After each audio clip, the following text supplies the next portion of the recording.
সম্মানিত সভাপতি রবীন্দ্রগঞ্জ ওলা পরিষদ। আমি হযরতকে সংক্ষিপ্ত বক্তব্য দেওয়ার মাধ্যমে আজকের সমাবেশের সভাপতি ঘোষণা করার জন্য বিনীত অনুরোধ করছি। আলহামদুলিল্লাহ নাহমাদুহু ওয়া নুসাল্লি আলা রাসূলিহিল কারীম, আম্মা বাদ।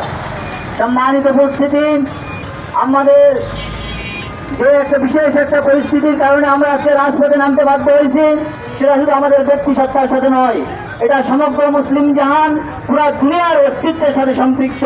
আল্লাহ তাআলা পুরা দুনিয়ার মানুষের জন্য হেদায়েতের জন্য যে ঐশী বাণী পাঠাইছেন আল কোরআন, এটার উপর অপমান কোনো মুসলমান কেন কোনো মানুষ সহ্য করতে পারে না। এই জন্য আমরা এই কোরআনের অপমান সহ্য করব না।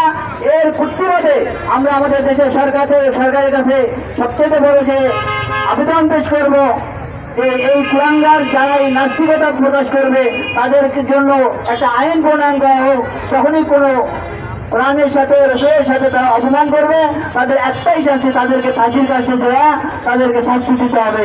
এই আবেদন পেশ করে আমরা আমাদের আজকে সংক্ষিপ্ত প্রক্ষেপ শেষ করছি। আল্লাহ সবাইকে আল্লাহ তাআলা জাযায়ে খায়র দান করেন। এর পরবর্তীতে যদি এর কোনো সুষ্ঠু সমাধান না হয়, আবারও আমাদেরকে টাকা হবে, সে সময় আমরা সকলেই সাহায্য করি ইনশাআল্লাহ।